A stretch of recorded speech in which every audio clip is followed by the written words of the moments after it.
Hi friends, कैसे हैं आप सब? बढ़िया। मैं भी बहुत सही, एकदम मस्त बिंदास। And my name is Devendra Chaudhary, as you know, from Bansal Classes Orissa.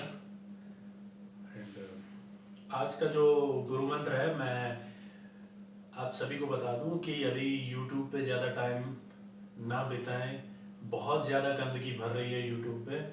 मतलब अगर आप लॉकडाउन में हैं, और खासकर उन बच्चों के लिए जो घर पे नहीं बल्कि किसी दूसरी जगह पे लॉकडाउन में हैं, तो वो अपना टाइम योगा करें, मेडिटेशन करें, एक्सरसाइज करें, पढ़ाई करें, कोई नई बुक पढ़ें अगर आपके पास कुछ है तो, ना कि आप इंटरनेट सर्फ करते जाएं, क्योंकि बहुत ज़्यादा नेगेटिविटी फैल रही है वहाँ पे।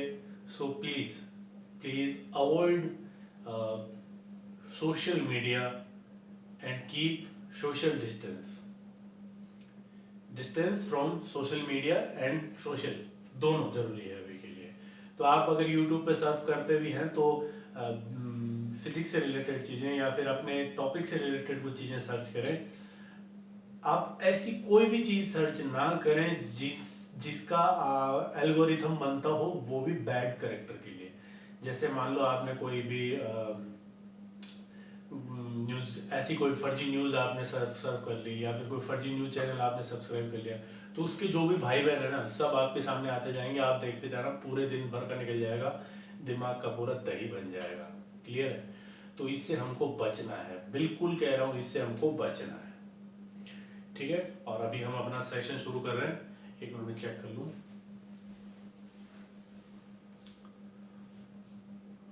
या इट्स फाइन, वेरी फाइन। सो आज हम इलेक्ट्रोस्टैटिक पे आगे बढ़ेंगे।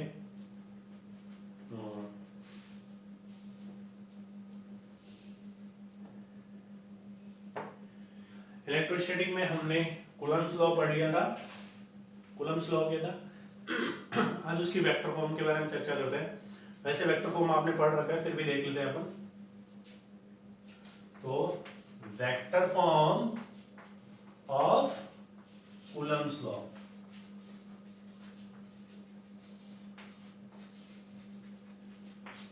देखो वेक्टर फॉर्म का क्या मतलब है। जैसे अगर मैं बात करूं तो फोर्स जो है वो एक वेक्टर क्वांटिटी है। इसमें आपका मैग्नीट्यूड भी होगा और डायरेक्शन भी होगी। अब डायरेक्शन के लिए हम क्या यूज करते हैं? Unit vector. क्या यूज करते हैं? Unit vector. अब देखते हैं कैसे। सपोज ये अपना कार्टेशियन सिस्टम है, this is x, this is y and something where outside z. अब यहां पर दो चार्ज है। सपोज ये है आपका Q1 और ये है आपका Q2। ठीक है? और ये Q1 का पोजीशन वेक्टर R1 वेक्टर, और ये Q2 का position vector R2 vector. Clear है? अब देखो, हम फिजिक्स में जब चलते हैं तो हमेशा पॉजिटिव सेंस में चलते हैं। इसका मतलब मेरा Q1 भी पॉजिटिव है और Q2 भी पॉजिटिव है। और जब लाइक चार्जेस होते हैं तो वो एक दूसरे को रिपेल करते हैं। मतलब ये वाला चार्ज इस पे जो फोर्स लगाएगा, इधर लगाएगा, और अलोंग द लाइन, इस लाइन के अलोंग इस डायरेक्शन में लगाएगा। ये वाला चार्ज इस पे फोर्स इस लाइन के अलोंग इधर लगाएगा। तो इधर फोर्स कितना होगा? F21। इस चार्ज पे कितना फोर्स लगेगा? 2 पे ड्यू टू 1, और वो किधर लगेगा? इधर। ये फोर्स है F12, force on 1 due to 2। तो हमें ये वेक्टर फॉर्म में अब निकालना है।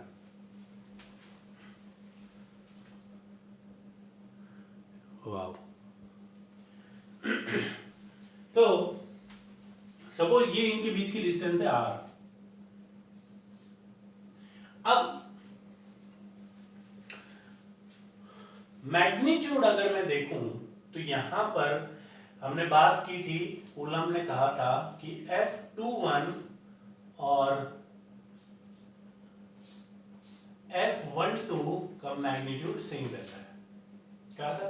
और वो कितना रहता है? तो ये रहता है आपका K Q1 Q2 अपॉन बीच की डिस्टेंस का स्क्वायर। तो मैग्नीट्यूड मुझे मिल गया। ये जो इधर देखो मैं अब निकालना चाहता हूं ये F21 वेक्टर फॉर्म में, तो मैग्नीट्यूड मेरे को पता है कितना है, K Q1 Q2 अपॉन बीच की डिस्टेंस R, तो R का स्क्वायर। तो ये तो हो गया मैग्नीट्यूड। अब मुझे चाहिए डायरेक्शन। डायरेक्शन के लिए क्या करें बोलो? तो ये फोर्स है, इधर लग रहा है, तो किसी भी वेक्टर को कैसे लिखते हैं? जैसे ए वेक्टर लिखना है, ए वेक्टर कैसे लिखेंगे? Mod of A into A cap. A cap unit vector हो गया, तो ये तो हो गया आपका mod of F into F cap, force की डायरेक्शन का unit vector into F cap. ये बन गया आपका K Q1 Q2 upon r square into F cap. के बारे में देखो, फोर्स इधर लग रहा है, इस डायरेक्शन का यूनिट वेक्टर, इस डायरेक्शन का यूनिट वेक्टर, अगर मैं ये वेक्टर निकालूं, ये क्या है? R vector. क्या आर वेक्टर और F21 वेक्टर की डायरेक्शन सेम है? हाँ, कूलम ने यही कहा था, फोर्स हमेशा अलोंग द लाइन लगता है। इसका मतलब F21 वेक्टर का जो यूनिट वेक्टर है और आर वेक्टर का यूनिट वेक्टर सेम होगा, जाहिर सी बात है। तो इसका मतलब एफ कैप का मतलब क्या है? This is r cap. इधर ही आर वेक्टर और इधर ही एफ फोर्स वेक्टर है। अच्छा, तो यहां से F21 हो गया आपका K Q1 Q2 अपॉन या फिर are cap are square.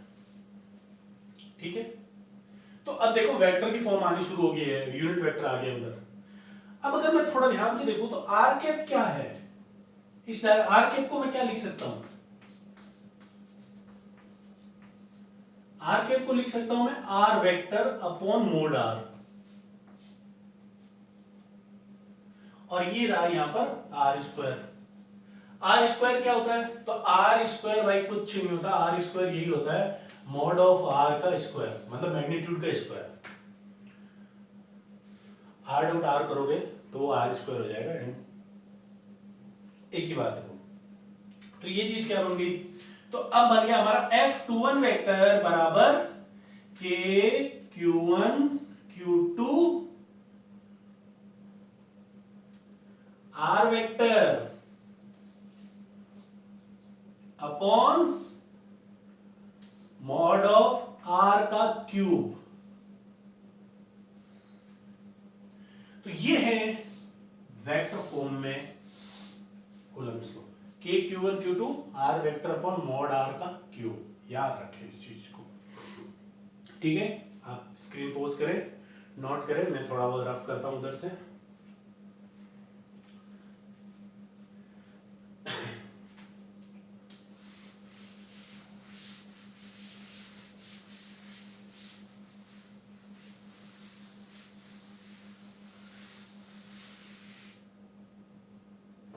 Now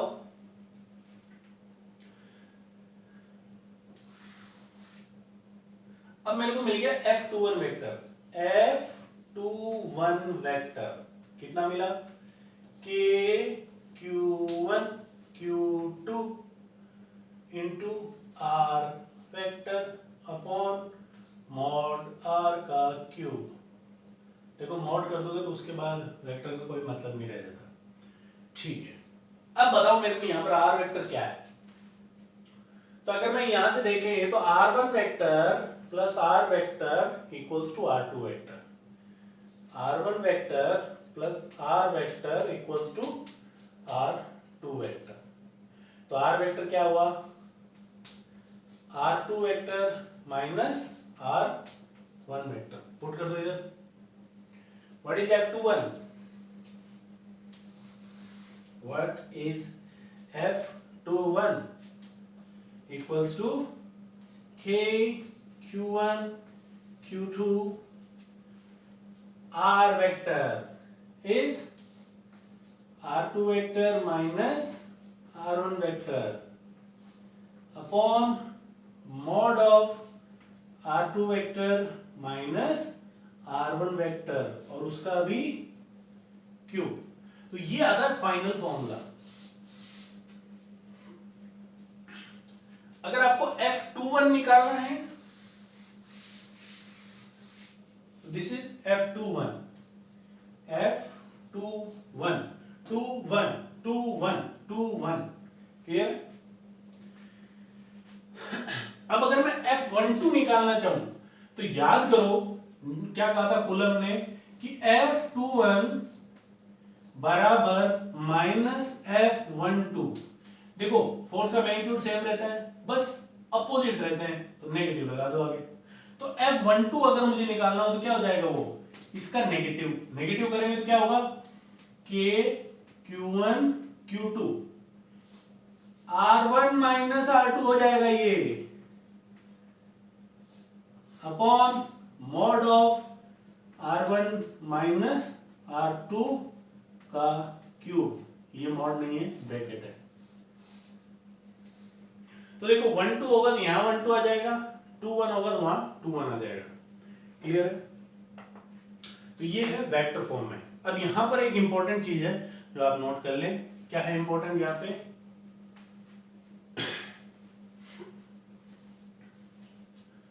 what is important here.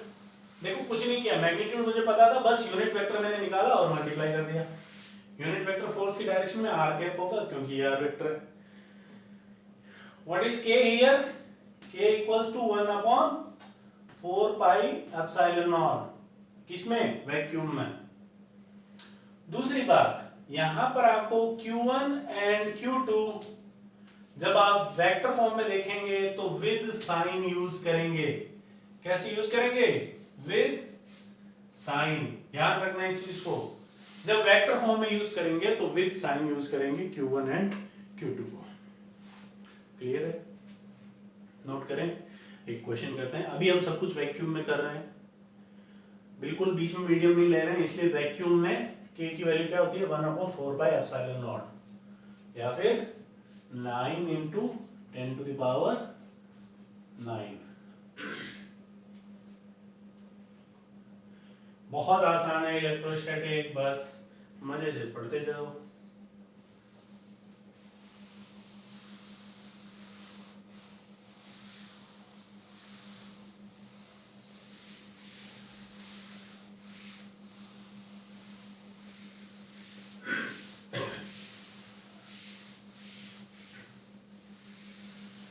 अब चलो एक क्वेश्चन करते हैं।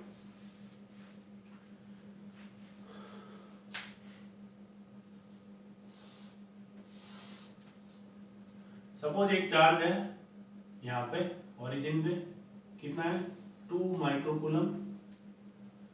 एक चार्ज यहाँ पर है, ये ओरिजिन पे चार्ज, और एक चार्ज यहाँ कहीं है जिसके कोऑर्डिनेट है 3, 4, 5। ये चार्ज है 1 और ये चार्ज है 2। फाइंड F12, बताओ जल्दी बताओ, स्क्रीन पॉज करें, निकालें। F12, ठीक है। तो दो चार्ज हैं, इस चार्ज का वेक्टर क्या हो जाएगा, position vector 0 i cap, 0 j cap, 0 k cap. ये तो हो गया R1 वेक्टर। R2 वेक्टर क्या हो जाएगा, 3 i cap, 4 j cap, 5 k cap. अब क्या निकालना है, F12 निकाल लो, F12। और यहाँ पे 2 पे जो चार्ज है वो है -3 माइक्रोकूलम। चलो F12 क्या हो जाएगा, K Q1 कितना है, 2 माइक्रोकूलम, तो 2 into 10 to the power -6। Q2 कितना है, -3, तो यहाँ पर साइन के साथ पुट करेंगे तो -3 into 10 to the power -6 into R2 minus R1 या R1 minus R2, R1 minus R2। R1 कितना है, 0 i cap, 0 j cap, 0 k cap, तो 0 i कैप -3 i कैप, तो -3 i cap, 0 j cap -4 j cap, -4 j cap, 0 k cap -5 k cap, -5 k cap, upon इसका magnitude magnitude क्या हो जाएगा इसका, 3 का स्क्वायर 9, 4 का स्क्वायर 16, 5 का स्क्वायर 25 और इसका रूट, ये तो हो गया मैग्नीट्यूड और इसका क्यूब। तो ये फोर्स आ गया यहाँ पे, के की वैल्यू और 1/4 आप रख सकते हैं। तो इससे आपको क्या मिलेगा, डायरेक्शन। अब देखना यहाँ पे थोड़ा सा ना, आप ये के है 2 है, देखो ये माइनस साइन को अंदर मल्टीप्लाई कर दो, माइनस का प्लस प्लस प्लस प्लस, और ये बाकी सारी क्वांटिटी जो है वो, ये तो वैसे ही प्लस है, तो ये बचा 3i cap plus 4j cap plus 5k cap. Force किधर लगेगा, 3i कैप इधर इस चार्ज की तरफ, इस चार्ज में फोर्स ये किधर लगाएगा, इधर, क्योंकि ये नेगेटिव है यार, ये पॉजिटिव है तो खींचेगा ना इसको। सिंपल, बिल्कुल सिंपल। चलो एक क्वेश्चन और करते हैं। ये क्वेश्चन आपको करना है सॉल्व, मैं नहीं करवाऊंगा अभी। एक क्यूब है, क्यूब ऑफ साइड ए,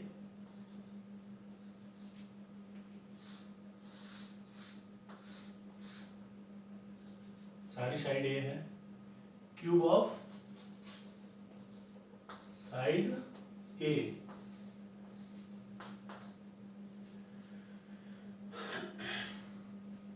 और इसके यहां एक चार्ज है Q, यहां पे चार्ज है 2Q, और यहां पे चार्ज है 3Q, यहां चार्ज है 4Q, बस इतने चार्ज हैं, और एक चार्ज है यहां पे,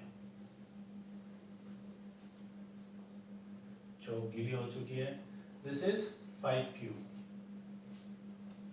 ठीक है, फाइंड नेट फोर्स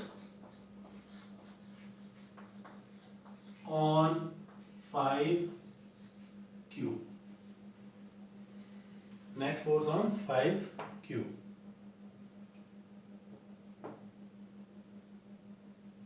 ठीक है, तो ये आपको निकालना है, आप आराम से निकालें घर पे। सारा क्यूब है और साइड ए है, क्यू और ए में कंफ्यूज मत होना, साइड ए है। ओके, और मैं कहूंगा इसको आप वेक्टर से सॉल्व करेंगे, जल्दी सॉल्व होगा। ये है इसका वेक्टर फॉर्म, बहुत ही आसान।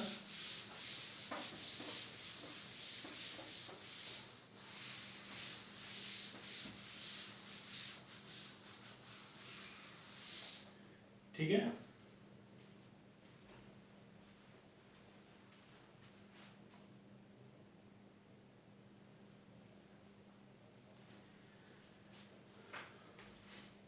तो अब हम चलते हैं आगे, कूलम्स लॉ की बात कर रहे हैं। तो कूलम्स लॉ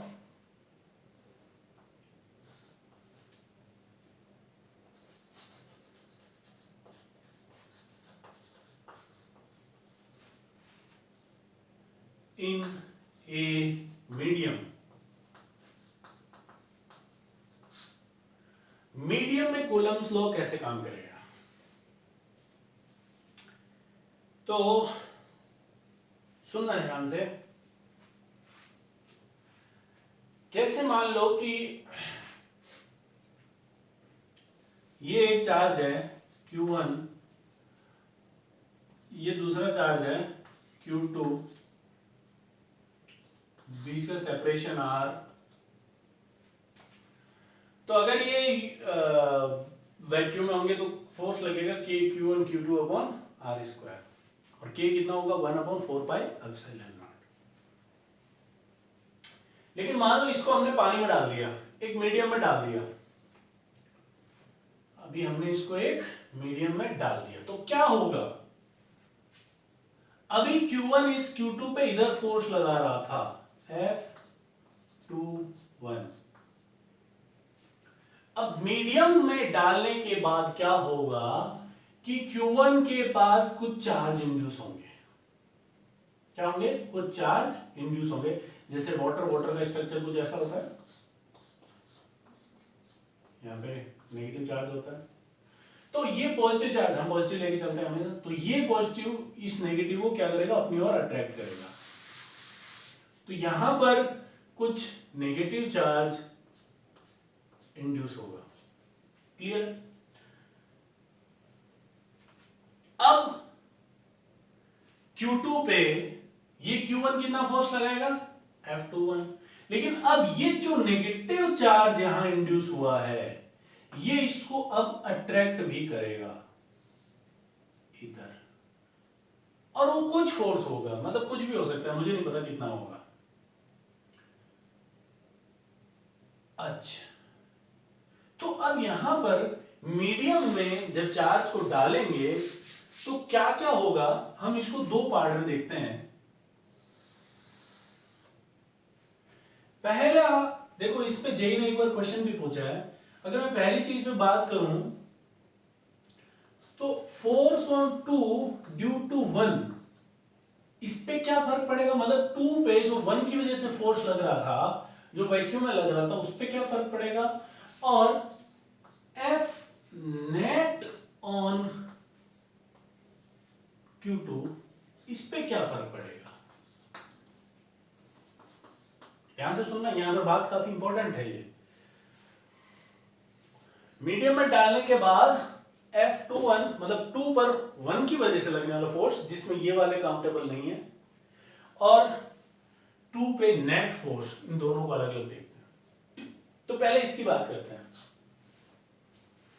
जब हम मीडियम में डालेंगे तो कुछ चार्ज इंड्यूस होगा, लेकिन याद करो कूलम्ब्स लॉ में हमने लिखा था कि दो चार्ज के बीच में लगने वाला फोर्स तीसरे चार्ज की प्रेजेंस से अफेक्ट नहीं होता।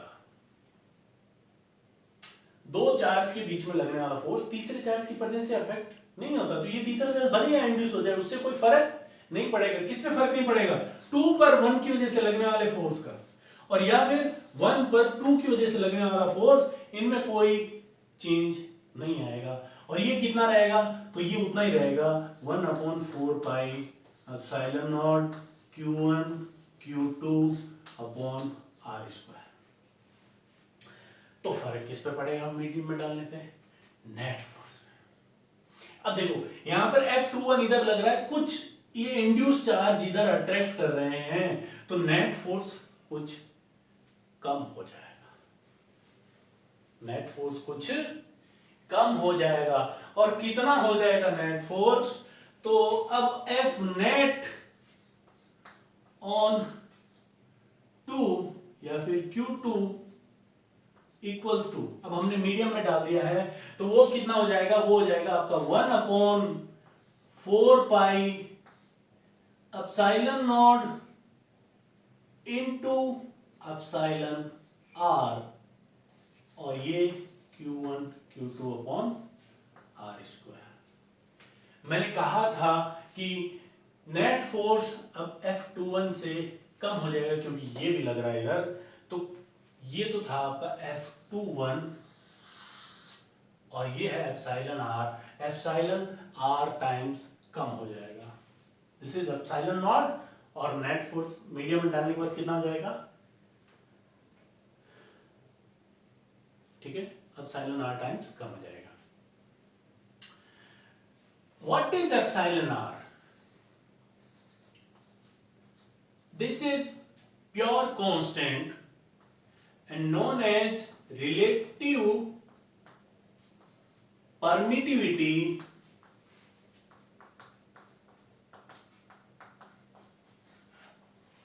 of medium.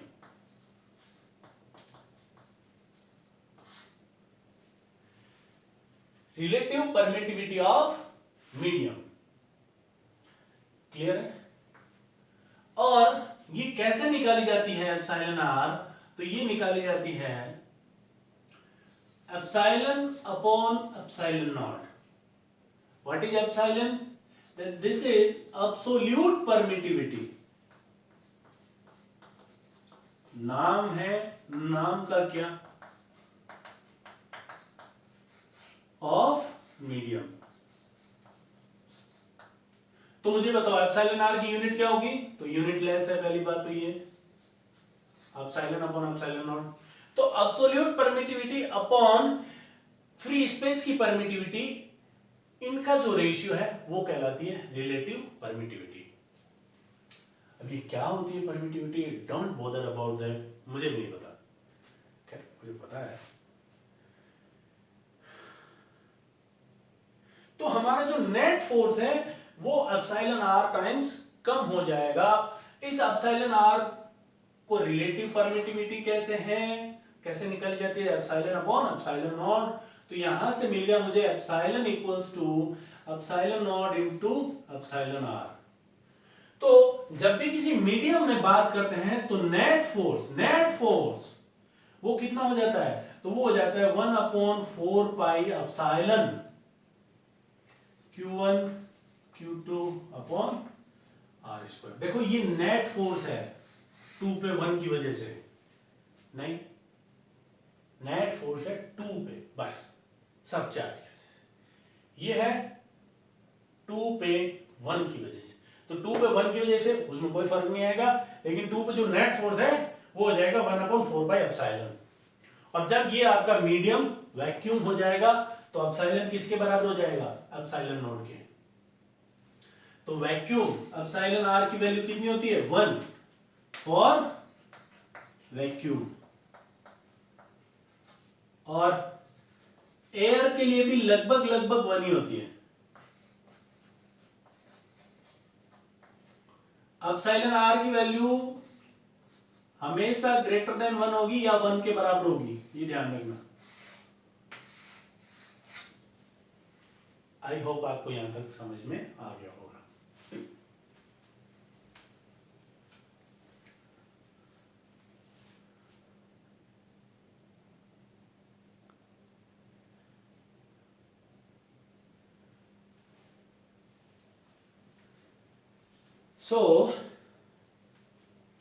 काफी कुछ चीजें हमने क्लियर कर ली, तो ध्यान रखना, मैं फिर से रिपीट कर रहा हूं क्योंकि काफी इंपॉर्टेंट पॉइंट है। मीडियम में डालेंगे तो दोनों के बीच में जो फोर्स लगेगा उसमें कोई चेंज नहीं आएगा, 1/4 पाई एप्सिलॉन नॉट 9 × 10⁹ होगा, दैट्स होगा। लेकिन 2 पर नेट फोर्स जो है वो अब एप्सिलॉन आर टाइम्स कम हो जाएगा। इतना तो लग ही रहा था ना वैक्यूम में भी, लेकिन अब यहाँ पर इतना लगेगा, एप्सिलॉन आर टाइम्स कम हो जाएगा। और epsilon naught into epsilon r, इसको कहते हैं एप्सिलॉन, एब्सोल्यूट परमिटिविटी। ठीक है, दैट्स इट। सो इसको अब एक चीज और भी बोल दूं, epsilon r this is factor by विच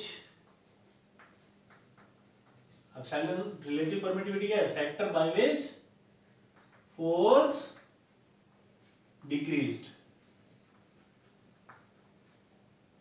वो कितने फैक्टर से फोर्स आपका कम हो रहा है उसको क्या कहेंगे, रिलेटिव परमिटिविटी। इसको डाइलेक्ट्रिक कांस्टेंट भी कहते हैं भाई।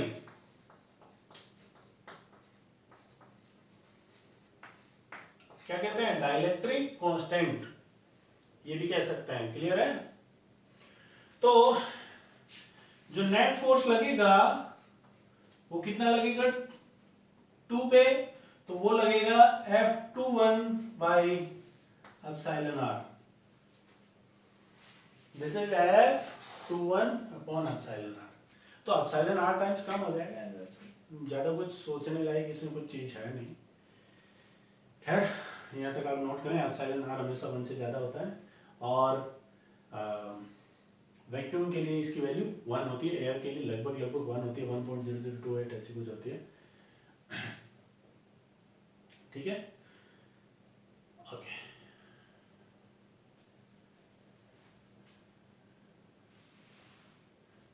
और एप्सिलॉन आर की वैल्यू इनफाइनाइट होती है फॉर मेटल। जितने भी मेटालिक कंडक्टर्स होते हैं उनके लिए कितनी होती है, इनफाइनाइट। मतलब अगर ये चार्ज और ये चार्ज किसी मेटल के अंदर है तो इनके बीच में फोर्स, इनके बीच में जितना लगना है वो तो लगेगा, इस पर नेट फोर्स 0 रहेगा। ठीक है,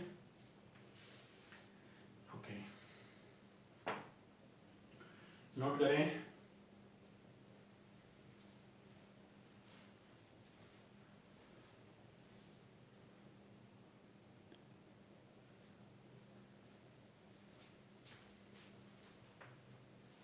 ये जेई ने एक बार पूछा था कि दो चार्ज को अगर मीडियम में डाल दें तो force on two due to one उस पर क्या इफेक्ट पड़ेगा, तो उस पर कोई इफेक्ट नहीं पड़ेगा।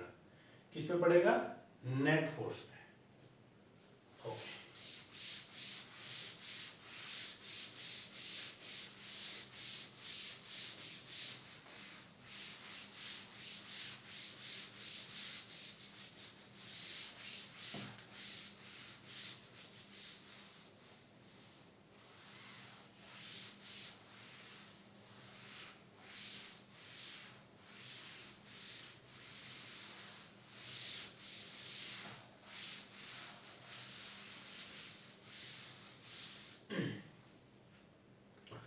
तो ये बातें थी कूलम्ब्स लॉ की, और हमने बहुत अच्छे से कूलम्ब्स लॉ देख लिया है। अब आप अपनी इलेक्ट्रोस्टैटिक की शीट अगर आपको नहीं मिली है तो मैं सेंड कर देता हूँ, आप उसे सॉल्व करें।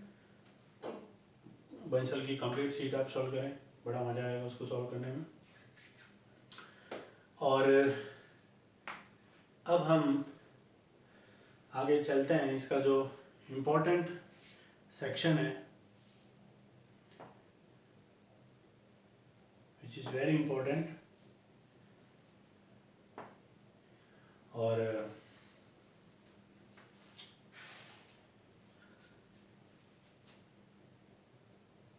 वो सेक्शन है आपका इलेक्ट्रिक फील्ड।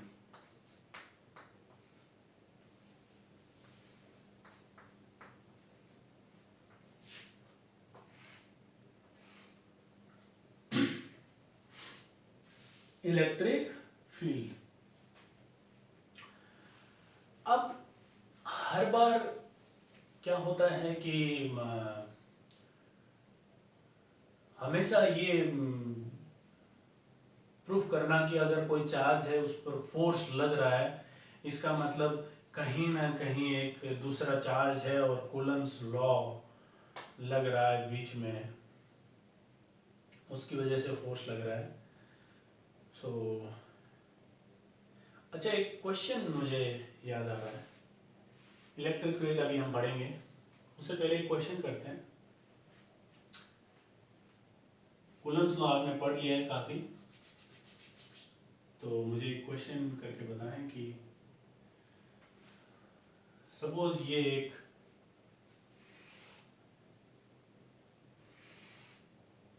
रॉड है, length L,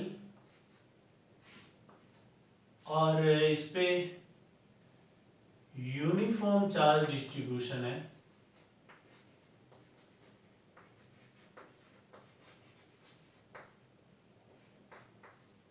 lambda coulomb per metre. यहाँ पर पूरे पे पॉजिटिव चार्ज है, लैम्डा कूलम पर मीटर, और इससे कुछ d डिस्टेंस पर यहाँ पर एक पॉइंट चार्ज है small q। Find force on q, vacuum है, ड्यू टू रॉड। ये आप सॉल्व करेंगे और मुझे सेंड करेंगे, और मैं नेक्स्ट क्लास में इसको डिस्कस करूंगा। आप इसे सॉल्व करें। एक क्वेश्चन और करें इसके साथ साथ कि एक रिंग है सेमी सर्कुलर, उसके सेंटर पे एक चार्ज Q है और ये रेडियस इसकी R है, और इस पर जो चार्ज है वो लैम्डा कूलम पर मीटर से यूनिफॉर्मली डिस्ट्रीब्यूट है,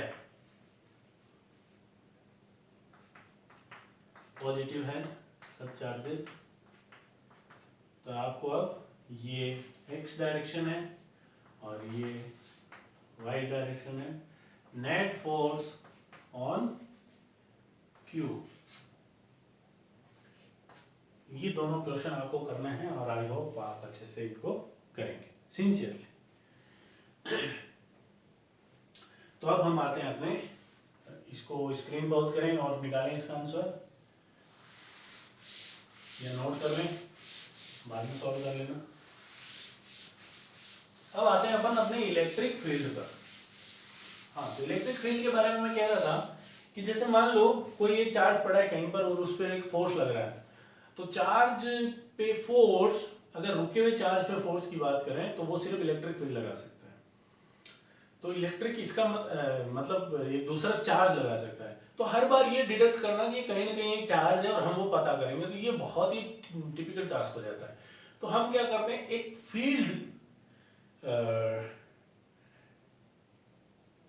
फील्ड डिफाइन कर देते हैं कि भाई एक कोई फील्ड है, उस फील्ड में अगर चार्ज को रखोगे तो उस फील्ड के हिसाब से उस पर फोर्स लगेगा। जैसे ग्रेविटेशनल फील्ड, अब हर बार तो हम ये नहीं कहते ना कि अर्थ इसको इतने जोर से खींच रहा है, नहीं, हम कह देते हैं कि यहाँ पर इतना ग्रेविटेशनल फील्ड है तो उसके हिसाब से कितना फोर्स लगेगा। जैसे अर्थ की सरफेस पे ग्रेविटेशनल फील्ड की वैल्यू होती है g, जिसको हम ग्रेविटेशनल एक्सीलरेशन भी कहते हैं। तो अगर ग्रेविटेशनल फील्ड g है तो फोर्स कितना लगेगा, मास अगर m रखा है तो m इंटू जी, अगर 2m रखा है तो 2m इंटू जी, 3m रखा है 3m इंटू जी, तो g यहाँ पर एक फील्ड हो गया। ऐसे ही इलेक्ट्रिक फील्ड को डिफाइन किया गया। तो व्हाट इज इलेक्ट्रिक फील्ड, कैसे डिफाइन करेंगे? तो electric field is defined as force on a unit test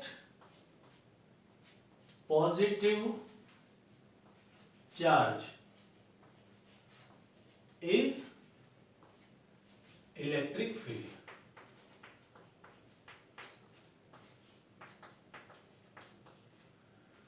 पहली बात तो इलेक्ट्रिक फील्ड क्या है, तो वो है फोर्स ऑन ए यूनिट, इसका मतलब उस charge, unit test positive charge.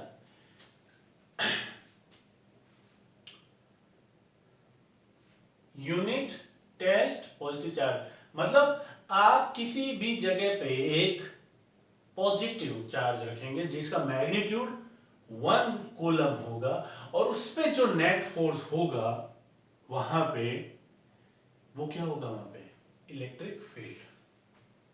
वो क्या होगा वहां पर, इलेक्ट्रिक फील्ड। फिर से समझें, किसी भी, जैसे मान लो इस कमरे में मैंने यहां पर एक पॉजिटिव चार्ज रखा जिसका मैग्नीट्यूड 1 कूलम है, और मैंने देखा कि इस पे फोर्स कितना लग रहा है, तो मेरे को दिखाई दिया कि इस पे फोर्स लग रहा है 20 न्यूटन, तो यहां पर इलेक्ट्रिक फील्ड कितना है, 20। यूनिट की बात अभी मैं बाद में करूंगा। तो जैसे मान लो कि ये यहां पर एक चार्ज है Q, और इस चार्ज की वजह से मुझे इसकी r डिस्टेंस पर एक इलेक्ट्रिक फील्ड निकालना है कि इसकी वजह से यहां पर इलेक्ट्रिक फील्ड कितना है। हमने डिफाइन कर दिया इलेक्ट्रिक फील्ड, अब निकालें तो सही चार्ज का। तो यहां पर इलेक्ट्रिक फील्ड निकालना है, तो यहां पर आप एक पॉजिटिव चार्ज रखो और जिसका मैग्नीट्यूड कितना हो, 1, कितना हो, 1। अब बताओ इस Q की वजह से इस पे फोर्स कितना लगेगा, तो इस पे कितना फोर्स लगेगा, K Q1 is Q2 1 upon R square. तो यही जो फोर्स आया आपका, ये फोर्स 1 कूलम पे, यही यहां पर इलेक्ट्रिक फील्ड है, दिस फोर्स। इसका मतलब यहां पर इलेक्ट्रिक फील्ड कितना है, KQ अपॉन R स्क्वायर। इस Q की वजह से R डिस्टेंस पे इलेक्ट्रिक फील्ड है KQ अपॉन R स्क्वायर। अच्छा, यूनिट की बात करें अगर हम, तो यूनिट देखो, अगर ये Q और दूसरा यहां पर एक मैं चार्ज रखूं Q0, तो इस पर फोर्स कितना लगेगा, Q0 अपॉन R स्क्वायर, यही लगेगा Q0 पे। अच्छा, अभी हमने देखा कि इलेक्ट्रिक फील्ड कितना है, KQ/r²। तो ये तो हो गया इलेक्ट्रिक फील्ड। तो Q नॉट में फोर्स कितना लगा, Q not into electric field E। तो एक चीज तो ये याद रखो कि अगर कोई चार्ज किसी इलेक्ट्रिक फील्ड में रखा हुआ है तो उसमें फोर्स कितना लगेगा, QE। अगर कोई मास ग्रेविटेशनल फील्ड में रखा हुआ है तो उसमें फोर्स कितना लगेगा, M इंटू G। वैसे ही charge Q into E। Clear है? तो फोर्स लगा Q इंटू E। अब मुझे बताओ यहां से E कितना हुआ, तो F/Q नॉट। तो F की यूनिट न्यूटन, Q नॉट की यूनिट कूलम। तो इलेक्ट्रिक फील्ड की यूनिट क्या हुई, न्यूटन पर कूलम। क्लियर है? Are you sure? Newton per coulomb.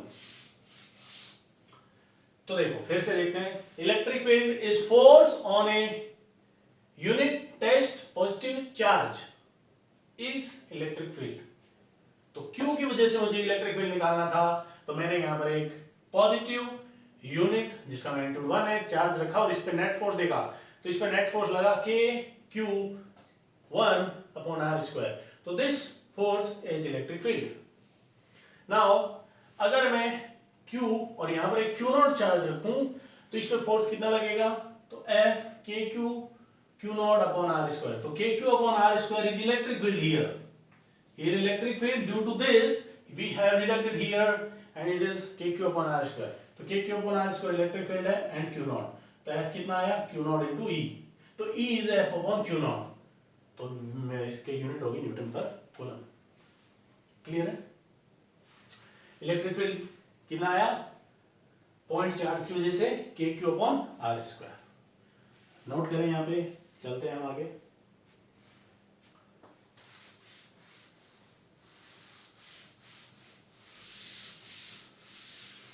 तो यूनिट होगी इसकी newton per coulomb.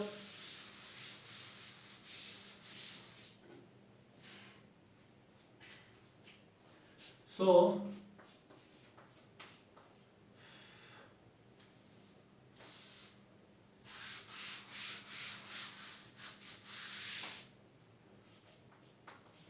Electric field due to positive due to point charge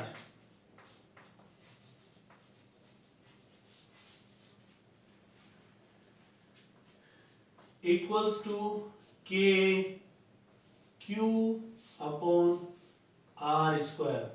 r distance पर कितना इलेक्ट्रिक फील्ड होगा, KQ/r²। वेयर K कितना हो जाएगा, 1/4πε Q/r²। ये एप्सिलॉन क्या है, एब्सोल्यूट परमिटिविटी ऑफ मीडियम। अब मैं मीडियम की बात कर रहा हूं। अगर वैक्यूम हुआ तो एप्सिलॉन की वैल्यू क्या होगी, एप्सिलॉन नॉट। और कोई दूसरा मीडियम हुआ तो एप्सिलॉन कितना हो जाएगा, epsilon r into epsilon not. जैसा फोर्स में होता है वैसा इसमें होता है। ठीक है? अच्छा, तो ये बात होगी कि पॉइंट चार्ज की वजह से इलेक्ट्रिक फील्ड कितना होगा, KQ/r²। और force on a charge placed in electric field E